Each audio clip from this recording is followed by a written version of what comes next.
দর্শক, সর্বস্তরের শ্রদ্ধা জানাতে ভাষা সৈনিক আহমেদ রফিকের মরদেহ নেওয়া হয়েছে কেন্দ্রীয় শহীদ মিনারে। সেখানে রয়েছেন আমাদের সহকর্মী মাহবুবুর রহমান। মাহবুব, ভাষা সৈনিকের চলে যাওয়া কি বলছেন যারা শ্রদ্ধা জানাতে আসছেন?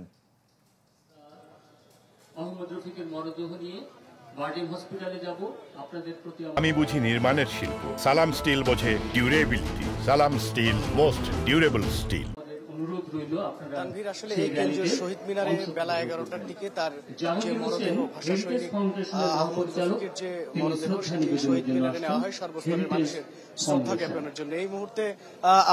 এই মুহূর্তে আমরা দেখতে পাচ্ছি যে এখানে ভাষা সংগ্রামী আহমেদ রফিকের মরদেহ সর্বস্তরের মানুষের যে শ্রদ্ধা জ্ঞাপন তার জন্য রাখা হয়েছে। এবং আমরা দেখেছি যে মরদেহ এখানে নেওয়ার পর থেকে বিভিন্ন সামাজিক সংগঠন, রাজনৈতিক দল এবং বাংলাদেশে যারা বিশিষ্ট ব্যক্তি রয়েছে, বিশিষ্ট জন রয়েছে, তারা এখানে আসছেন এবং শ্রদ্ধা জ্ঞাপন করছেন। আমরা কিছুক্ষণ আগে দেখেছি সংস্কৃতি মন্ত্রণালয়ের পক্ষ থেকে এখানে ভাষা সংগ্রামীর মরদেহে শ্রদ্ধা জানানো হয়েছে এবং বাংলা একাডেমিকে দেখেছি। এরকম অনেকগুলো সংগঠন এসেছে এখানে। আসলে শুধু রাজনৈতিক দল কিংবা সামাজিক সাংস্কৃতিক সংগঠন নয়, আসলে শহীদ মিনারে 11টার পর থেকে যখন ভাষা সংগ্রামী আহমেদ রফিকের মরদেহ এখানে নেওয়া হয়েছে সর্বস্তরের মানুষের শ্রদ্ধা জ্ঞাপনের জন্য, আসলে এখানে বিভিন্ন শ্রেণী পেশার মানুষ আসছেন এবং সময় যতই গড়াচ্ছে এখানে মানুষের ভিড় বাড়ছে। আমরা যেটি জানানো হয়েছে এখান থেকেই ভাষা সংগ্রামী আহমেদ রফিক ফাউন্ডেশনের আজকের যে এই শহীদ মিনারে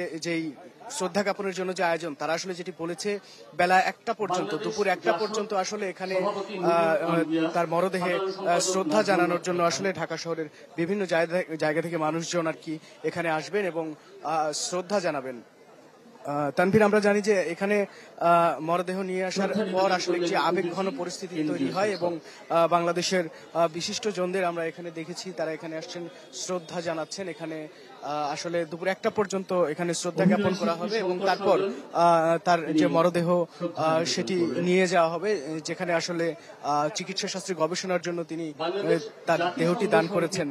তানভীর, এই ছিল কেন্দ্রীয় শহীদ মিনার থেকে ভাষা সংগ্রামী আহমেদ রফিকের মরদেহে শ্রদ্ধা জ্ঞাপনের, সর্বস্তরের মানুষের শ্রদ্ধা জ্ঞাপনের সর্বশেষ।